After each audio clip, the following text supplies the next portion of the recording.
Magandang araw ho sa lahat ng mga kawani ng Department of Education, mga teachers 1 to 3, yung mga kasalan din yung mga master teachers. Tingnan ho natin right now itong reclassification form. Dati meron tayong ERF form kung magpa-reclassify ka, so ito yung bago. So, itong una na form, this is for teachers 2 to 7. So, pareho lang yung form for teachers 2 to 7. So, we have the title here, reclassification form for teaching positions. So, then una, the qualification standards, this is the QS. QS ng position, then yung QS ng applicant. Of course, meron tayo dyan the education, the training, the experience, as well as the eligibility.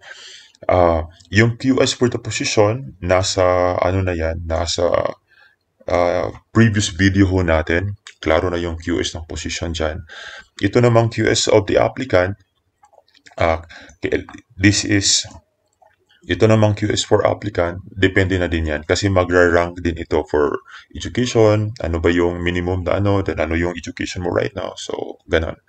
So, just yung umiiral na merit selection plan sa DepEd. So, yun ho ang pag, ano dyan. Next, we already discussed this one, itong part 2 ng reclassification form, itong performance requirements. So, tingnan mo na lang ay yung performance requirements doon sa posisyon na iyong i-apply. Andito ang summary for teacher 2, teacher 3, teacher 4, teacher 5, teacher 6, teacher 7. Kapag na-meet mo to lahat, then you can apply for the said position. Okay? But again, tingnan ho natin, no quantum leap, meaning to say, from your position right now, you can only step to 3 salary grades kasi wala na ho tayong quantum leap. So, until 3 lang. Halimbawa, si teacher 2, pwede lang mag-apply until what? So, 2, 1, 2, 3. So, until teacher 5. So, parang ganun. Si teacher 3, until 1, 2, 3 can apply until teacher 6 kapag you comply with the performance requirements. Then, ano ba yung mga batayan, yung mga classroom observable indicators, as well as yung mga NCOI, nandito na ho yan. This is based on the PPST. Meron na tayong DepEd order nito. Okay? So, ayan, alam na to ng mga teachers natin. Yan, the domain 1, the content, knowledge, and pedagogy. It will be the summary, no? Kapag outstanding ba yung performance mo or very satisfactory. Kasi yun ho ang dapat goal ng isang teacher at the end of the year. Basahin ho ng mabuti yan, yung domain 1, content, knowledge, and pedagogy. So, alam niyo yan. 1, 2, ilan ba yan? 1.7. So, yan. So, 7 ho yan. Lahat, that's 7. Then, domain 2, learning environment. So, for learning environment, ilan meron tayo? Meron tayong 6. Okay. Then, domain 3, diversity of learners. Meron din tayong 5. Then, domain 4, curriculum and planning. Meron din tayong 5. Then, domain 5, assessment and reporting. For assessment and reporting, meron din tayong 5. Okay. Then, for domain 6, community linkages and professional engagement. Meron tayong 4. Then, domain 7, personal growth and professional development. Meron din tayong 5. So, just revisit na lang dun sa PPST kasi the previous years, multi-year ho yung pag-implement. So, lahat ng ito, you can have your summary at saka ano pa yung mga pwede ninyong i-improve.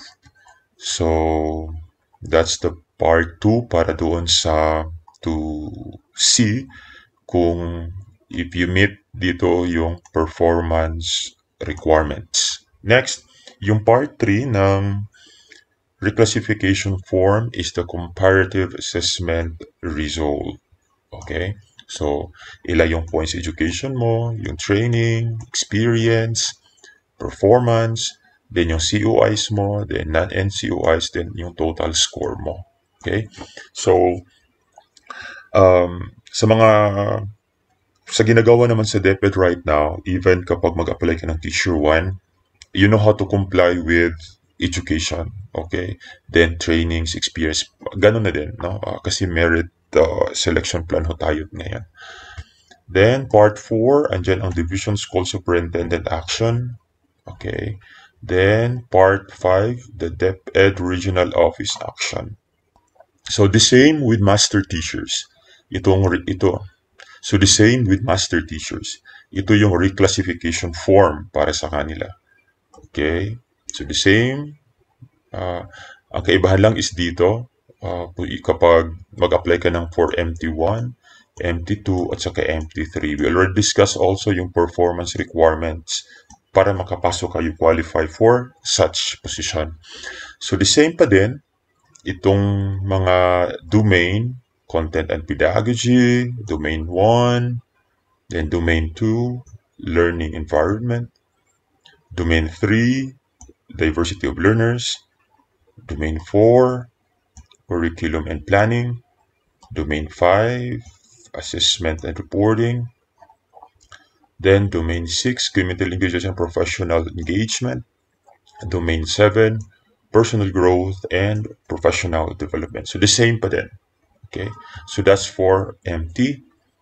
Then for this is for master teachers 4 and 5. Yung mga nagplano for applying to apply master teachers 4 and 5, ito yung form nila. So the QS dito, education, training, experience, eligibility. Then the same yung performance requirements. Then ayan,